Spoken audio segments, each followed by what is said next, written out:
bless you. I put a spell on you, and now you're mine. Hello, beautiful people. Oops!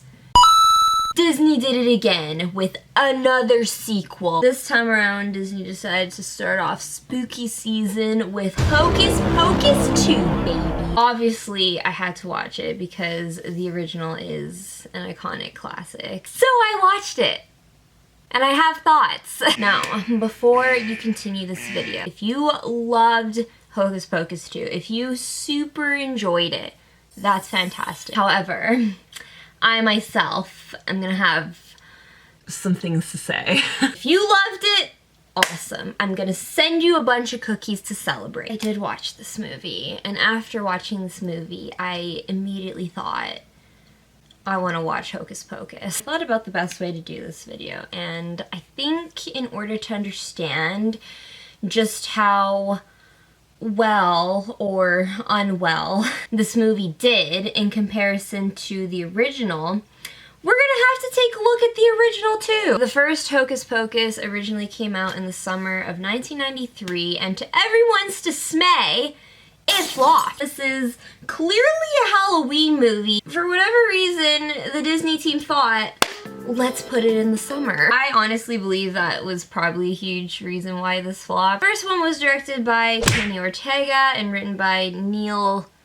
Cuthbert and Mick Garris. And in case you don't know who Kenny Ortega is, he is basically the godfather of Disney Channel musicals. He is the mastermind who created the iconic High School Musical series, as well as the Descendants series as of late. Rest assured, this man knows his way behind a camera when it comes to children's films. Whereas Hocus Pocus 2 was written and directed by Anne Fletcher, and also written by Jen D'Angelo and a couple other people. If you are unfamiliar with Anne Fletcher's work, she has made also some pretty darn iconic movies, namely Step Up, 2006, 27 Dresses, and The Proposal. So rest assured, this woman knows how to make a good rom-com movie. Why did they decide to hire her to make a children's film?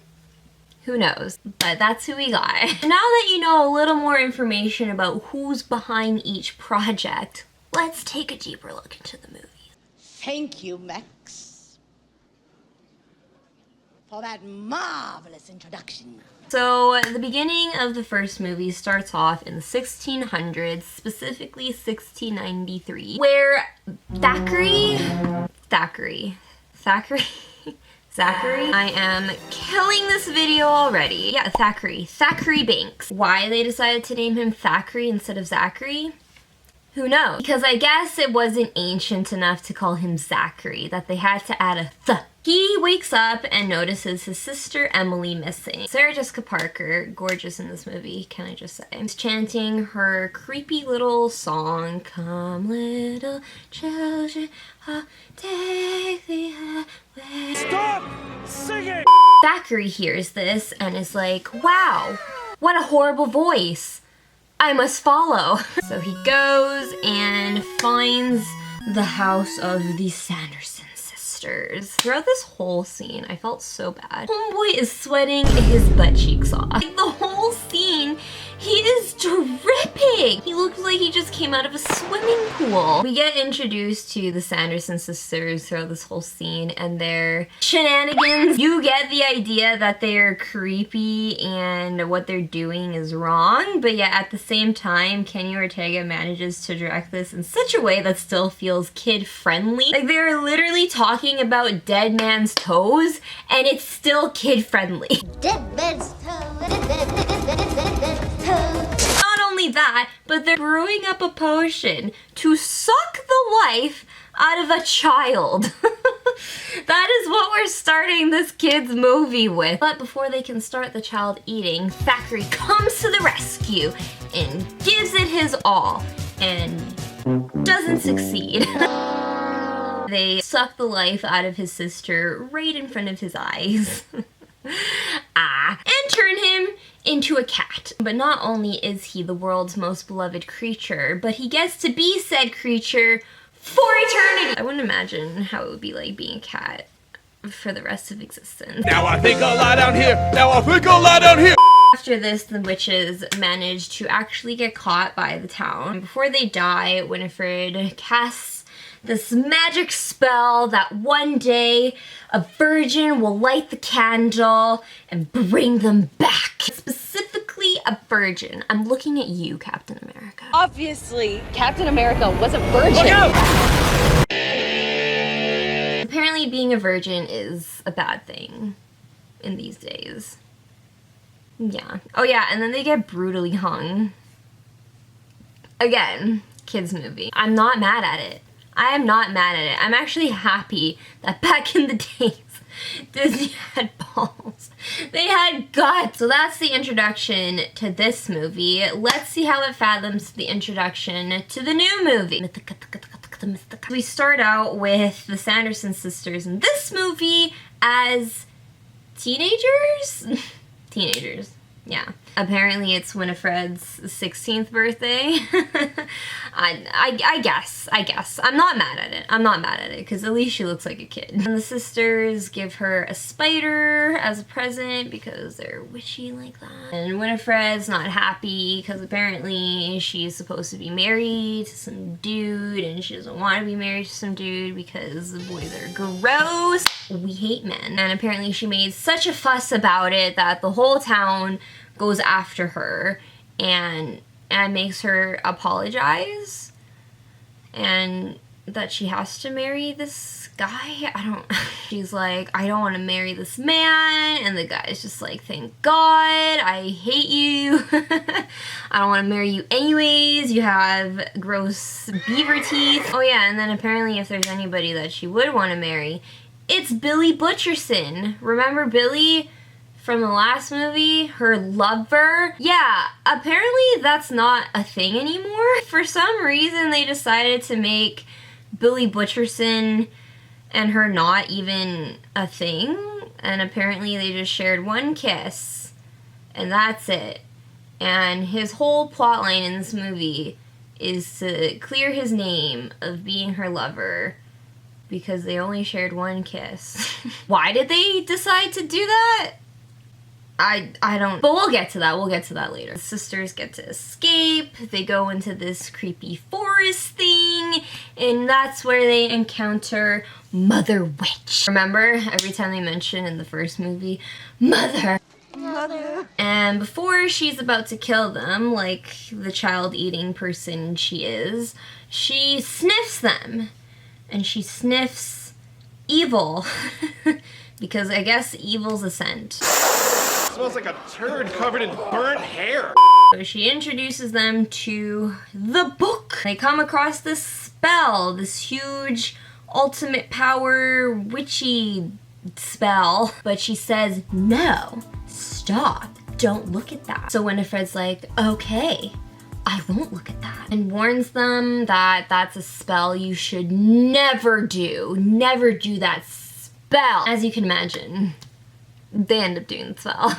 And that's our intro into the Sanderson sisters being introduced to the witchy world. Obviously, both movies are doing very different things, right? Like, by this time in the sequel, we already know how evil the Sanderson sisters are, so I can't really blame the movie for starting out this way. We get more backstory into them, we get to learn more about them, and obviously the huge draw to the sequel is the Sanderson sisters. That's one thing I will say about the sequel is the stars, and they knew the stars of this movie are the Sanderson sisters.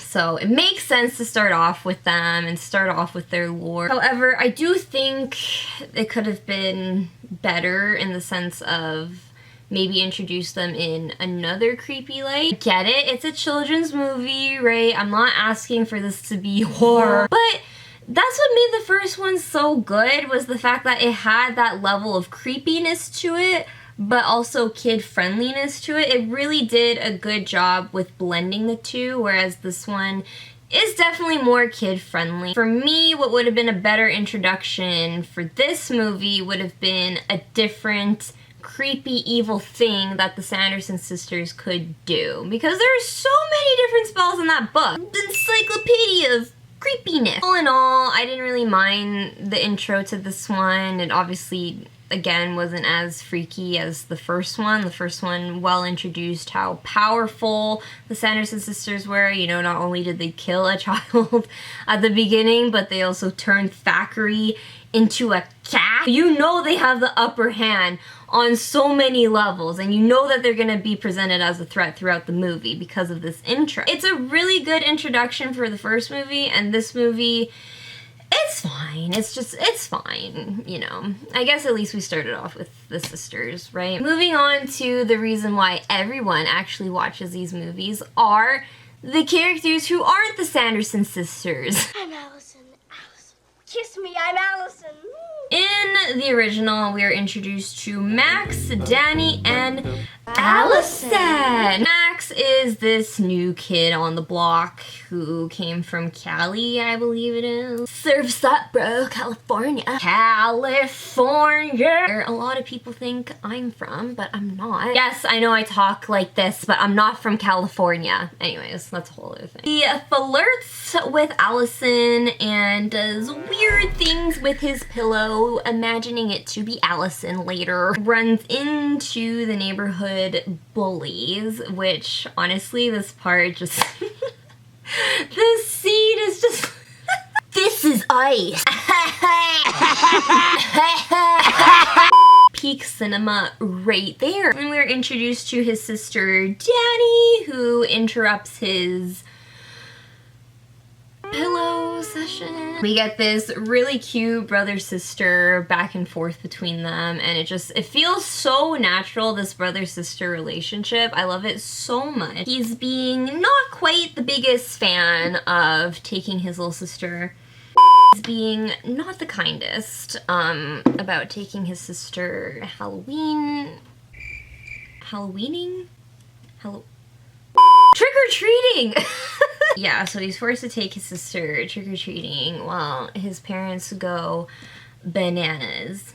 B-A-N-A-N-A-N at a party. Lo and behold, he encounters the bullies again and isn't able to stand up for himself again. He gets in a fight with Danny, she gets upset, and then he turns into Brother of the Year, making her smile. He realizes what an absolute goober he's being. They make up, and it's honestly so precious. Like, it just felt so organic. Like, this brother-sister relationship felt so organic to me. They run into Allison while she's throwing, I don't even know what kind of party this is, to be honest. A Pride and Prejudice party? A little woman party? I don't know. I don't really know what's going on here, but that's the way they celebrate Halloween, I guess. They talk about Allison's boobs. I couldn't wear anything like that because I don't have any, what do you call them, Max? Yabos? Max likes her yabos. In fact, he loves them. In order to impress Allison, because Allison is super into the witchy stuff, because she's not like other girls, he suggests they all go to the old Sanderson place. They all go there, he's a virgin, obviously, as we saw earlier. Disgusting! And because he doesn't believe in a bunch of hocus pocus, he lights the candle. Now, that's a lot of information that I just provided you about the main characters that we're going to be following throughout this journey. Let's see how the sequel fathoms. In Hocus Pocus 2, we are introduced to... Oh my god, I actually don't... Oh my god, I actually don't remember their name. Oh my god, Becca... That's right. It's... We are introduced to Becca. Lord knows we all need more Beccas in this world. And Izzy, and they have their other friend, Cassie. I swear I actually did not remember their names. They're not friends with Cassie anymore, and it's hinted at it's because of the fact that she has this new man candy. Becca and Izzy are known for loving magic and anything witchy, which apparently is a weird thing now. We get into a little tussle with the boyfriend. Becca starts chanting some weird witchy stuff to him. I'm a goopy goober, yeah. Is it this dude who owns the Sanderson sisters shop now, I guess? And oh yeah, before that they run into the mayor, who happens to be the father of their ex-best friend. Love the man, loved him in Ozark. And then we get this retelling of the Sanderson sisters, which honestly I thought was so not needed. Because it's a sequel, right? So going into this, you would expect people to know what happened in the first movie, because they're coming into number 2 now. Instead of this, we could have, I don't know, instead gotten more backstory into Becca, because later on I think it would have been beneficial if we got more backstory to Becca. Anyways, the guy ends up selling the black flame candle, which is now actually the color black. They go into the forest and then summon up the sisters. So what did we learn about our main characters for each movie? Let's start with Hocus Pocus. We learned that Max hates witchy stuff. Max is mad about being here because he had a life back in California. We learned that he likes Allison. He's quite the coward because not only once but twice he was overtaken by the bullies. He has a hard time standing up for himself. He really likes pillows. He has a normal brother-sister relationship with his sister in which they argue, he gets annoyed with her, but at the end of the day, he loves her. We also learned Danny is quite into the witchy stuff and believes in it and thinks it's pretty cool, along with Allison believing in it and thinking it's pretty cool. Yeah, I think that pretty much sums it up. What did we learn about the Hocus Pocus 2 characters? The 2 girls are really into witchy stuff. We learned that they are at odds with their friend, Cassie. Yeah, that's about it. In terms of character introduction, oh my goodness gracious. The first movie did it so much better. The thing is that is so disappointing. Yes, the Sanderson sisters are the stars. You still have to have main characters that you care about. You still have to have characters that you grow attached to and like and want to root for, because what are you rooting for? Sanderson sisters are supposedly the evil ones. Like, we know they're fun, we like to watch them, but at the end of the day, they are the antagonists. So what is this movie without having good protagonists? It's just sad because they really did not give these main characters like any backstory. And the introduction is just so weak to these characters. I could not even remember their names. I couldn't remember one of them's named after me. Gave them next to no personality, and I by no means blame the actresses for this. Like, I don't think it's the actresses' fault. It's just what they were given. This is the first sign of trouble that I had with this movie. Now we get into the juice of the plot. We get to actually meet the Sanderson sisters. This is their reintroduction. Delicious. Floral with a woodsy finish. The original, the witches come out to play. They find Danny first, try to obviously eat Danny, but then Max is like, no, stop, don't touch her. They get in a big fight, and this is a little bit tensiony because we know what these sisters are capable of. We've seen the stuff that they can do. They're freaking powerful, right? Turned a guy into a cat, for crying out loud. Then Max comes up with the brilliant idea of saying, you've messed with and now you must pay the consequences. I summoned the burning rain of death. So genius. Whereas in the new movie, they tell them that they've already taken the souls of children and put them in lotions, and they're like, lotions? Oh, like potions. And that's how they manage to trick them, is that they tell them that kids are now put into lotions that they can use. It did make for a funny scene, which I'll talk about, but the thing that I do love about the 90s one too is whenever Max and all of them do outsmart the witches, it does feel like it actually makes sense. And of course, too, given with the times, because it has been 300 years, so obviously there is going to be huge differences that the witches don't know about that can be to their advantage. Like when Max sets off the alarm, and he uses the light of the car to trick them into thinking it's daylight later on in the movie. They literally try burning them alive. However, this movie, it's just take them to a Walgreens. And this scene actually is really funny. Especially when Mary holds up the face mask. She's like, Winnie, it's the face of a child. It is the face of a child. A newborn. Oh, sister, what does it taste like? That's just gross.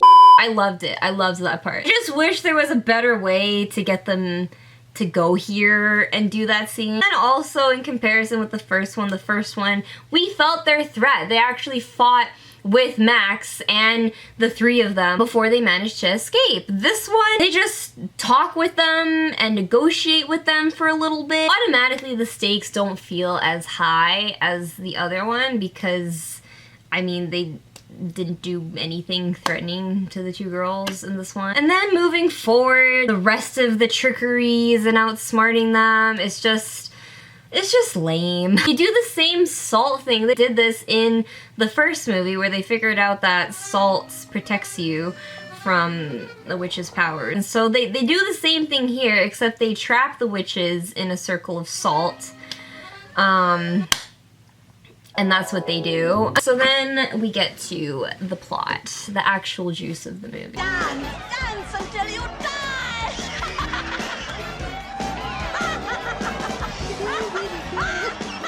The juice of the first movie, as we all know, is that they are after children to stay young and alive forever. That is the stakes of the first movie. And in particular, they do want Danny just because of ego. The stakes are there. They want this child's soul. What is the second movie's main plot? Yeah, they want to do that spell. You know the spell that they said, no, don't do that. Yeah, they want to do that spell where they become the ultimate powerful witches. It just doesn't really feel as threatening, even though it does sound like it would be. In the first one, it directly affects our main characters. They want to kill the kid, but in this one, there's none of the main characters they actually want to kill. And that's the thing that sucks a lot about this new movie, is that the witches overall don't feel as threatening or smart. Because even though they were outsmarted a bunch of times in the first movie, it felt warranted. They were gone for 300 years, so there was a lot that the main characters could do to trick them. However, this one, only 20 years has passed. You're gonna have to be even more clever, more smart in this movie, which unfortunately they didn't do. For example is the amazing, iconic singing sequence. It wasn't just there just because. There was actually a purpose for that number, and I loved that. In the beginning of the movie, they actually established that once they sing, that makes people under their spell. So when they do it in the first Hocus Pocus movie, when they come back, we all know that once they start singing, they're gonna get everybody hooked under their spell. And the stakes feel that much higher because that's exactly the time when Max and the kids are going to tell the parents, hey, we need help. So that just makes it all the more tension-filled because we know that once the adults are hearing the song, they're essentially screwed. Whereas in this one, the new Hocus Pocus 2,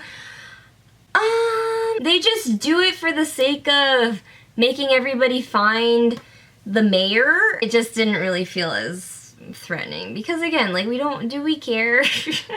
Do we care that they're after the mayor that we only saw one scene of before this?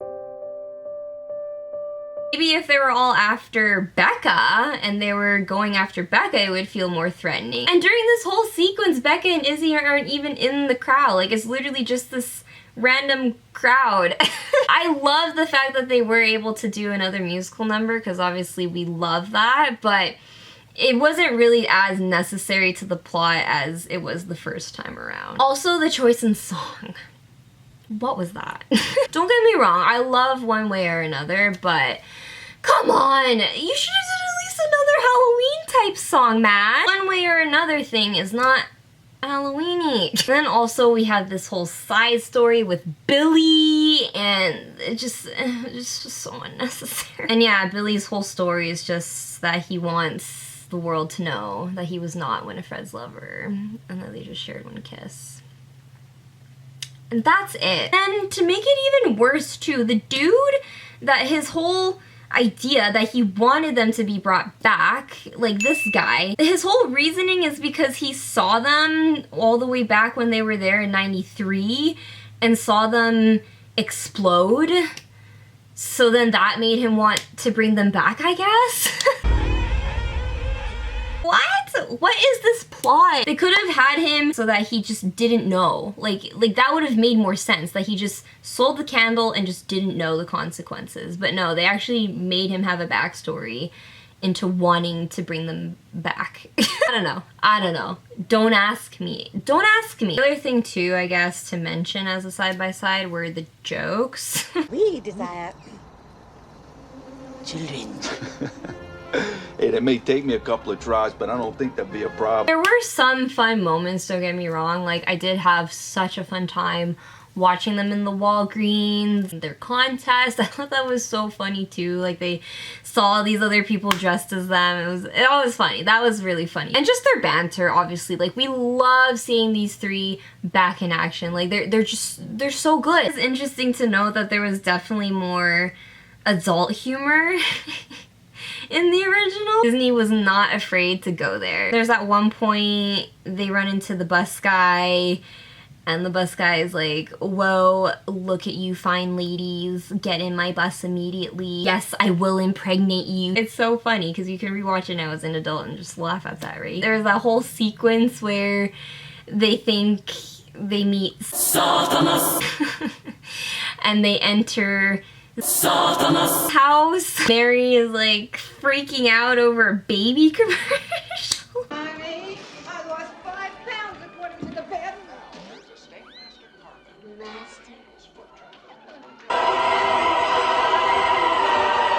Whereas in this movie, there's just not really any of that. They poke fun at the virgin thing like twice, and that's about it. We're the new Disney now. We're more kid-friendly. What the hell? Oh, I've been there, thank you. I found it quite lovely. Then we get to the climax, which obviously, do I even have to say which one's better? In the climax of the original movie, Dani gets taken and the book gets taken with her, so they now have the potion ready to murder children, and obviously the stakes are high. The stakes are burning. Max has to think up of a plan real quick, and him and Allison come up with the genius plan of making it look like there's sunlight outside with the car. They manage to escape with Dani, go back to Hallowed Ground, and have their final showdown with the witches. Max drinks the last bit of potion himself just to save his sister, which is so precious and emotional. And then they manage to keep the sisters occupied long enough for there to be sunlight burst. And that's that. Binks ends up being freed finally. He gets to reunite with his sibling, and it's just such a beautiful moment. Hocus Pocus 2.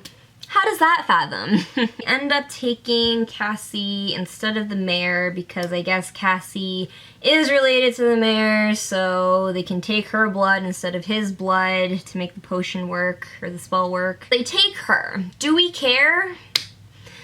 I don't think so. If you guys cared, that's great. That's really good.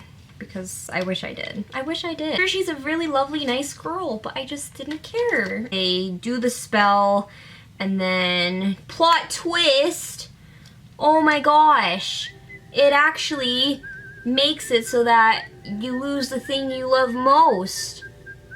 Like Thanos. So what happens when they do the spell? Well, Winifred ends up losing her sisters because clearly she loves her sisters the most. And then what happens after that? She just decides to die with her sisters. That's the movie! Amp this up so hard of them becoming the most powerful witches. They don't even get to use it! They don't even do anything with it! It's so anticlimactic. Oh, and I forgot to mention, yeah, Becca's a witch. She's a witch. How? Who knows? There's no explanation. There's no explanation to the folklore of how a witch becomes a witch. And it's so weird because they presented this backstory with how the Sandersons became witches, which is obviously that it's not in their blood, right? That they chose to be witches and chose to be trained by Mother Witch and chose to be evil. And, you know, you're under the assumption also with like the first movie and how witches are just presented is that, you know, they probably make a deal with Satanas or Hail Satanas or something, and then they choose to become a witch, you know, that it's probably some dark stuff like that. They're evil, you know, that's why the first witch didn't kill them, because she smelt evil on them. So then how is Becca a witch? It's not explained! And again, that's what I mean, that they could have done so much with her backstory at the beginning. Like, I don't even understand. Yes, you can inherit being a witch and the powers, but again, like, that was never presented to us, ever. And then we never see her parents or anything, or just no explanation. She's just a witch! All in all, it's pretty clear which one is the superior movie. The original remains the best. Let me know all your thoughts. Obviously, again, I can't say enough. You know, if you did enjoy this movie, that's fantastic. I am so happy about it. Just my thoughts and opinions, and I totally respect your thoughts and opinions, so don't even worry about it. Let me know all your thoughts. I do see why you would like it for the fact of just seeing the Sandersons again, because obviously they kill it in their roles. Like, they're so good. But in terms of plot and rationale and emotion and investing yourself and like stakes, there wasn't really any of that.